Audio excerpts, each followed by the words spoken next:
എല്ലാ കൂട്ടുകാർക്കും നല്ലൊരു രാത്രി ആശംസിച്ചുകൊണ്ട് മാമ്പഴത്തിന്റെ പുതിയ വീടിലേക്ക് സ്വാഗതം. നമുക്ക് നേരെ ബാലിന്റെ ഗോമതിയുടെ നാളത്തെ നല്ലൊരു പ്രമോ വിശേഷം കണ്ടാലോ. അങ്ങനെ ഇന്നത്തെ വിശേഷത്തെ നമ്മൾ കണ്ടു. മീനാക്ഷി ഗോമതിയുടെ അടുത്ത് ചെന്നിട്ട് ആര്യന്റെയും മിത്രയുടെ ആദ്യരാത്രിയെ കുറിച്ചൊക്കെ സംസാരിക്കുകയാണ്. എന്റെ ആദ്യരാത്രിയോ നടന്നില്ല, ഇനിയിപ്പൊ അവരുടെ ആദ്യരാത്രി നടക്കാതിരിക്കില്ല. ഒരു കാര്യം ചെയ്യാം, ഞാന് പാലൊക്കെ തിളപ്പിച്ചു വെക്കാം, അമ്മ ചെന്ന് അവരെ വിളിക്കാൻ പറയാണ്. ആദ്യരാത്രിയല്ലേ, അതെങ്ങ് നടത്തണ്ടെന്നൊക്കെ പറയാം. അങ്ങനെ ഗോമതി ആര്യനെ വിളിക്കാനായിട്ട് അങ്ങോട്ട് കയറി പോണ കാര്യം, ആര്യനെ ടെറസിൽ എല്ലാവരോടും സംസാരിച്ചുകൊണ്ട് നിൽക്കുകയാണ്. കാരണം അവിടുന്ന് ആര്യനെ ഒന്ന് താഴേക്ക് ഇറക്കിക്കൊണ്ട് വരണം. അതിനുവേണ്ടി മാത്രമാണ് ഇപ്പൊ മീനാക്ഷി അങ്ങനെ ഒരു കാര്യം പറഞ്ഞിരിക്കുന്നത്. അല്ലെങ്കിൽ മിക്കവാറും ആര്യൻ എന്തെങ്കിലുമൊക്കെ പറഞ്ഞു പിടിപ്പിക്കും. അങ്ങനെ പറഞ്ഞാൽ എന്തെങ്കിലും സംശയം തോന്നിയിട്ടുണ്ടെങ്കിൽ ആകാശേണ്ണും ധർമ്മമാമനും എല്ലാ സത്യങ്ങളെല്ലാം കണ്ടെത്തും. ഈ ഒരു വിചാരം വരുന്നു മീനാക്ഷിയുടെ ഉള്ളിലപ്പോൾ ഉണ്ടായിരുന്നേ. ഈ സമയത്ത് ആര്യനോട് ആകാശ് സത്യം പറ ആര്യ, നീ എങ്ങനെയാ അവളുമായിട്ട് അടുത്തെ? എനിക്ക് അത്രയ്ക്ക് അങ്ങോട്ട് വിശ്വാസം വരുന്നില്ല. എന്തോ കള്ളത്തിൽ എവിടെയുണ്ടെന്ന് പറയാം. പെട്ടെന്ന് ധർമ്മം പറഞ്ഞ ശരിയാ, ഇവർ രണ്ടുപേരും ആ ജന്മ ശത്രുക്കളായിരുന്നല്ലോ. അല്ല, നിങ്ങൾ ഇതുവരെയായിട്ടും സംസാരിച്ചു പോലും കണ്ടിട്ടില്ലോ, പിന്നെ എങ്ങനെയാന്ന് ചോദിക്കുക. ഇത് കേട്ടത് ആര് പറഞ്ഞു? ആര് പറഞ്ഞു ഞങ്ങൾ സംസാരിച്ചിട്ടില്ലെന്ന്? ഞങ്ങൾ സംസാരിച്ചിട്ടുണ്ടെന്ന് പറയാം. പെട്ടെന്ന് അനുസരിച്ച് ചോദിച്ചാൽ എവിടെ വെച്ച്? ഞങ്ങൾ ഇതിനായിട്ടും കണ്ടിട്ടില്ലോ എന്ന് പറയാം. ഇവിടെ വെച്ചാണ് സംസാരിച്ചിട്ടുണ്ട്. അതെ, ഞങ്ങൾക്ക് സംസാരിക്കാനായിട്ട് ചില കോഡ് ഭാഷയൊക്കെ ഉണ്ടായിരുന്നു പറയണം. കോഡ് ഭാഷയോ? അതെന്ത് ഭാഷ എന്ന് ധർമ്മം ചോദിക്കുക. അതെന്ന് പറഞ്ഞിട്ടുണ്ടെങ്കിൽ ഞങ്ങൾ ഫുള്ളായിട്ട് സംസാരിക്കില്ല, ചില അക്ഷരങ്ങൾ മാത്രം. പക്ഷെങ്കിൽ ആ അക്ഷരത്തിൽ ആ വാക്കുകൾ ഒളിച്ചിരിക്കുന്നുണ്ടായിരിക്കും. അത് ഞങ്ങൾക്ക് രണ്ടുപേർക്കും മാത്രം അറിയാവുന്ന. പിന്നെ ഞങ്ങള് ഫോണിൽ കൂടെ മെസ്സേജ് ഒക്കെ അയക്കുമായിരുന്നു പറയാം. ഇത് കേട്ടതോ ആകാശ് പറഞ്ഞു, എവിടെയോ എന്തോ ഒരു സ്പെല്ലിംഗ് മിസ്റ്റേക്ക് ഉണ്ടല്ലോ, ഞാൻ ഇന്ന് വരെ നീ ഇവിടെ നിന്നിട്ട് അങ്ങനെ മെസ്സേജ് ഒന്നും അയച്ചൊന്നും ഞാൻ കണ്ടിട്ടില്ല എന്ന് പറയാം. ദേ, ആകാശാണ് ഇന്നാളെ കണ്ടില്ല, ഒരു ദിവസം രാത്രി ഇറങ്ങുന്നപ്പോൾ ഞാനിവിടെ നിൽക്കുന്ന കണ്ടില്ലേ, അന്ന് അവിടെ മിത്രം നിൽക്കുന്ന കണ്ടില്ലായിരുന്നു ഫോൺ ചെയ്തോണ്ട്. ആകാശ് ഇങ്ങനെ ആലോചിച്ചു. അത് ശരിയാ, അന്ന് ഞങ്ങൾ സംസാരിച്ചോണ്ടിരിക്കുവായിരുന്നു. പക്ഷെ എങ്കിൽ ആകാശേട്ടൻ വിചാരിച്ചെന്താ ഞങ്ങൾ രണ്ട് ശത്രുക്കളായിരുന്നു, അതുകൊണ്ട് ഞങ്ങൾ വഴക്കുണ്ടാക്കുന്നതായിരിക്കുന്നു. ശരിക്കും പറഞ്ഞത് വഴക്കൊന്നും ആയിരുന്നില്ല, ഞങ്ങൾ രണ്ടുപേരും ഞങ്ങളുടെ പ്രണയം കൈമാറിയിരുന്നാന്ന് പറയാം. ഇത് കേട്ടതും അനുശ്രീ പറഞ്ഞു, എനിക്ക് അത്രയ്ക്ക് അങ്ങോട്ട് വിശ്വാസം വരുന്നില്ല കേട്ടോ, പ്രത്യേകിച്ച് ആരും ചെയ്യേണ്ട കാര്യത്തില്. ധർമ്മനും പറഞ്ഞു, എങ്കിലും ഞങ്ങൾ അറിയാതിരിക്കുവോ? ഇത്രയും വലിയ പ്രണയമായിരുന്നെങ്കിൽ ഞങ്ങൾ അറിയുമായിരുന്നല്ലോ. അല്ല, എങ്ങനെ എന്നിട്ട് ഇവൾ അവിടെ നിന്ന് അങ്ങോട്ട് വന്നത്? ഇത് കേട്ടതും പെട്ടെന്ന് ആര്യം പറഞ്ഞു, അത് എൻ്റെ ഒരു ഫ്രണ്ട് കൂട്ടിക്കൊണ്ട് വന്നാ. അപ്പം നീ എന്നാ ഗുരുവായൂരിന്ന് ഇങ്ങോട്ട് തിരികെ പോന്നെ? അത് പിന്നെ ഞാൻ അമ്മയോട് പറഞ്ഞു എനിക്ക് യൂണിവേഴ്സിറ്റി ഇറങ്ങാനായിട്ട് എറണാകുളത്ത് ഇറങ്ങണമെന്ന്. അപ്പൊ എൻ്റെ ഫ്രണ്ട് ഇവളെ കൊണ്ട് അവിടെ കാത്തിരിക്കുന്നുണ്ടായിരുന്നു. അങ്ങനെ അവിടുത്തെ ഒരു ക്ഷേത്രത്തിൽ വെച്ച് ഞാൻ ഇവളുടെ കഴുത്തിൽ താലി അർത്തി എന്ന് പറയാം. എന്തോ എനിക്ക് അത്രയ്ക്ക് അങ്ങോട്ട് വിശ്വാസം വരുന്നില്ല ധർമ്മം പറഞ്ഞു. എന്നാലും നീ ഇത്രയൊക്കെ മനസ്സിൽ ഒളിപ്പിച്ചു വെച്ച് നടന്നല്ലോ ആര്യ, ഞങ്ങളോട് ഒരു വാക്ക് പോലും പറഞ്ഞില്ലോ. ആകാശോടെ ശരിയാ, ഒരുമിച്ച് കെട്ടിപ്പിടിച്ച് കിടന്നോണ്ടിരുന്ന, എന്നിട്ട് കണ്ടില്ല ധർമ്മം മാമനോട് പോലും ആ ഒരു വാക്ക് പറഞ്ഞോന്ന്. എടാ, എന്റെ കല്യാണ സമയത്ത് ഞാൻ നിന്നോട് പറഞ്ഞായിരുന്നല്ലോ, എന്നിട്ട് നീ എന്താണ് എന്നോട് പറയാത്തെന്ന് ആകാശം ചോദിക്കോ. അത് പിന്നെ ആ സിറ്റുവേഷൻ അതായിപ്പോയി. ആകാശേട്ടൻ അറിഞ്ഞിട്ടുണ്ടെങ്കിൽ ഉറപ്പായിട്ടും മീനാക്ഷിയടുത്തെയും അച്ഛനൊക്കെ അറിയുമെന്ന് എനിക്കറിയായിരുന്നു. അവരാരും അറിയാൻ പാടില്ലായിരുന്നു. കല്യാണത്തിന് മുമ്പ് പറഞ്ഞിട്ടുണ്ടെങ്കിൽ കല്യാണം മുടങ്ങുമെന്ന് എനിക്കറിയായിരുന്നു. പിന്നെ മിത്രയ്ക്ക് ഇത്ര പെട്ടെന്ന് വിവാഹം ആലോചിക്കും, ഇത്ര പെട്ടെന്ന് കല്യാണമൊക്കെ നടത്താനായിട്ടുള്ള തീരുമാനങ്ങളൊക്കെ നടത്തുമെന്ന് ഞങ്ങൾക്ക് അറിയില്ലായിരുന്നു. അതുകൊണ്ട് ഇടപെടിയുന്നതായതുകൊണ്ട് ഞങ്ങളുടെ തീരുമാനം പെട്ടെന്ന് തന്നെ ആയിരുന്നു പറയാം. ഇതെല്ലാം കേട്ട് ഇനിയിപ്പോൾ ആകാശിച്ചു. അപ്പൊ എനിക്കൊരു സംശയമുണ്ട്, എന്താ ആ 101 പവന്റെ സ്വർണം എന്തിയേ? ആ സ്വർണം കൊണ്ടാണോ നീ പോയേക്കുന്നേ? അതെന്തിയെന്ന് ചോദിക്കുകയാണ്. ആരിന് എന്ത് മറുപടി പറയാനും നടത്തില്ല.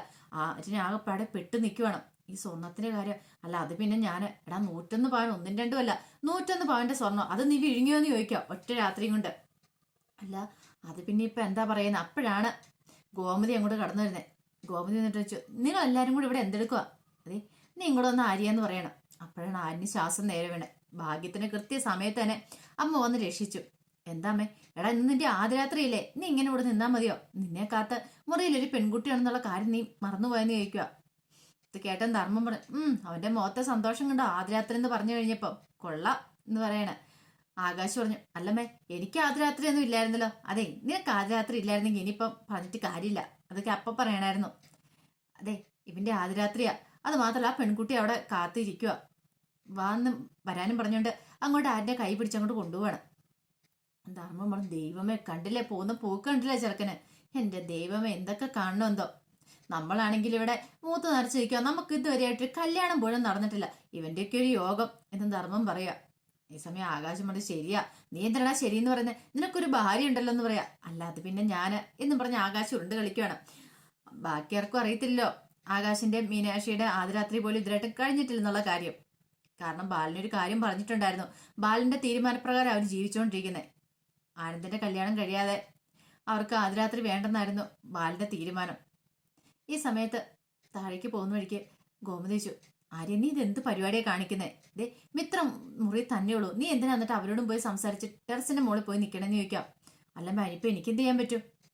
എടാ മോനെ, അങ്ങനെയല്ല, നിന്റെ ഭാര്യയായിരിക്കുന്ന ആ ഒരു ചിന്ത വേണം. എന്താണെങ്കിലും നീ അവളുടെ കഴുത്തിൽ താഴി ചാർത്തി, ഇനി അവൾ നിന്റെ ഭാര്യയാന്ന് പറയാം. എൻ്റെ അമ്മേ, ഇത് എല്ലാവരുടെ മുന്നിൽ ഞാൻ അഭിനയിച്ച് കാണിക്കാം. പക്ഷേങ്കിൽ എനിക്ക് സ്വപ്നത്തിൽ പോലും ചിന്തിക്കാൻ പറ്റുന്ന കാര്യമല്ല അവൾ എൻ്റെ ഭാര്യയാക്കാന്നുള്ളത്. അറിയാലോ, ഞങ്ങൾ രണ്ടും ആജന്മ ശത്രുക്കളാന്ന് പറയാം. എടാ മോനെ, അങ്ങനെയൊന്നും പറഞ്ഞിട്ട് കാര്യമില്ല. ഇനിയിപ്പം നിങ്ങൾ ഇത്രയും നാളത്തെ പോലെയല്ല, ഇനിയിപ്പോൾ കാര്യങ്ങളൊക്കെ നിങ്ങൾ മനസ്സിൽ ഉൾക്കൊള്ളണം. കാരണം മുന്നോട്ടുള്ള ജീവിതത്തെ അല്ല, അല്ലെങ്കിൽ അത് കല്യാണം കഴിഞ്ഞു, ഇനി ഭാര്യ ഭർത്താക്കന്മാരെ പോലെ ജീവിക്കണം. അഭിനയം മാത്രം പോരാ, അതോടൊപ്പം തന്നെ ജീവിച്ചും കാണിക്കണമെന്ന് പറയാം. ആരും പറഞ്ഞു ഇപ്പൊ എന്ത് ചെയ്യണമെന്ന്, എന്ത് ചെയ്യണമെന്ന് ഇനി ഞാൻ കൂടുതൽ നിനക്ക് പറഞ്ഞു തരണോ? നിങ്ങൾ ഒന്നായിട്ട് നല്ല സന്തോഷത്തോടുകൂടി ജീവിക്കണം. ഇനി രണ്ടുപേർക്ക് എന്താണെങ്കിലും വേറൊരു ജീവിതം ഇല്ല. അപ്പൊ കിട്ടിയ ജീവിതം സന്തോഷമായിട്ട് ജീവിക്കണം. ഗുരുവായൂരപ്പൻ തന്ന ജീവിതമാണ്, അത് വെറുതെ തകർത്തെറിയരുതെന്ന് പറയണം. പിന്നീട് ആയനെ കൂട്ടി മുറിയിലേക്ക് വരിക. ഈ സമയം മിത്ര ആകെപ്പാടെ അസ്വസ്ഥയായിട്ട് മുറിയിലിരിക്കുക. മിത്രയ്ക്കാണ് എന്ത് ചെയ്യണമെന്ന് നടത്തില്ല. ഇവിടെ വന്നിട്ട് സംസാരിക്കാനും ആരുമില്ല, ആരും അങ്ങനെ മുറിയിലേക്കും കയറി വരുന്നില്ല. ആ ഒരു വിഷമം മിത്രയുടെ ഉള്ളിലും ഉണ്ടായിരുന്നു. താൻ വന്നതിന് ശേഷമാണ് ബാലമാമൻ ഇറങ്ങിപ്പോയിരിക്കുന്നത്. അപ്പൊ അതൊക്കെ ഓർത്തിട്ട് താൻ വന്നതുകൊണ്ടാണല്ലോ ഇത്രയും പ്രശ്നങ്ങളൊക്കെ ഉണ്ടായത്. അതൊക്കെ മിത്രയുടെ മനസ്സിൽ കൂടെ ഇങ്ങനെ കടന്നു പോയിക്കൊണ്ടിരിക്കുക. ഈ സമയം ആര്യനും ഗോമതി അങ്ങോട്ട് വന്നു. പെട്ടെന്ന് മീനാക്ഷി അങ്ങോട്ട് വരുവാണ്. മിത്രയോട് ചോദിച്ചു, എന്താ മോളെ നീ മുറിക്കകത്ത് തന്നെ കയറിയിരിക്കുന്ന, എന്താ പുറത്തേക്കൊന്ന് ഇറങ്ങി വരാൻ മേലായിരുന്നു എന്ന് ഗോമതിക്ക്. ഇല്ലമ്മേ, ഞാൻ ഇവിടെ ഇരുന്നോളാന്ന് പറയണം. എന്ത് പറ്റി മോളുടെ മുഖം എന്താ വല്ലാതിരിക്കുന്നത്? ഒന്നുമില്ല, വീട്ടുകാരെ കുറിച്ച് ആലോചിച്ചിട്ടാണെന്ന് ചോദിക്കുക. ഇനിയിപ്പൊ അതൊന്നും ചിന്തിക്കണ്ട കേട്ടോ, നടക്കാനുള്ളത് നടന്നു. ഇപ്പൊ എല്ലാവരുടെയും കണ്ണില് നീയും ആരും ഭാര്യ ഭർത്താക്കന്മാരാ, എല്ലാവരുടെയും മുന്നിൽ അതുപോലെ തന്നെ ആവണം. ഇതേ ഇരുമെയ്യാണെങ്കിലും ഒരു മനസ്സായിട്ട് വേണം ഇനി ജീവിതം മുന്നോട്ട് കൊണ്ടുവരാന്ന് പറയാം. കാരണം രണ്ട് ശരീരമാണെന്നുള്ളൂ, നിങ്ങളുടെ മനസ്സ് ഒന്നായിരിക്കണം. ഇനിയിപ്പോൾ സ്നേഹിച്ച് കെട്ടിയതല്ലെന്നൊന്നും പറഞ്ഞിട്ട് ഒരു കാര്യമില്ല. മുന്നോട്ടുള്ള ജീവിതം നിങ്ങൾ തന്നെ ജീവിച്ചു തീർക്കേണ്ടതെന്നൊക്കെ നല്ലൊരു ഉപദേശം കൊടുക്കുകയാണ്. ഇതെല്ലാം കേട്ട് കഴിഞ്ഞപ്പോൾ ആരും ചിരിക്കുക. ഗോമതിയുടെ ഉപദേശം കേട്ട് കഴിഞ്ഞപ്പോൾ നീ എന്താടാ ചിരിക്കണേ? അല്ല, അമ്മയുടെ ഉപദേശം കേട്ട് ചിരിച്ച. എൻ്റെ അമ്മേ, ഇതൊക്കെ നാവം കൊണ്ട് പറയാൻ കൊള്ളാം, പ്രാക്ടിക്കലായിട്ട് നടക്കുന്ന കാര്യമല്ലെന്ന് പറയാം. എന്താടാ നടക്കില്ലാത്ത? അമ്മേ, ഒന്നാമത്തെ കാര്യം, ഞങ്ങൾ ഇഷ്ടപ്പെടാതെ വിവാഹം കഴിച്ചവരാ. ഞങ്ങൾക്ക് ഞങ്ങളുടേതായ ഇഷ്ടങ്ങളൊക്കെ ഉണ്ട്. അവൾക്ക് എന്നെ ഉൾക്കൊള്ളാനോ അല്ലെങ്കിൽ അവളെ എനിക്ക് ഉൾക്കൊള്ളാൻ ഇതുവരെയായിട്ട് സാധിച്ചില്ല. ഞങ്ങൾ മനസ്സുറന്ന് സംസാരിച്ചിട്ടില്ല. പിന്നെ ആദ്യരാത്രി എന്നും പറഞ്ഞ അമ്മ വന്നിട്ടുണ്ടെങ്കിൽ എങ്ങനെയാ അമ്മ ആദ്യരാത്രി ആണെന്ന് ചോദിക്കുക. പെട്ടെന്ന് മീനാക്ഷിയോട്, ആര്യ ഇതൊക്കെ അങ്ങോട്ട് പോവും.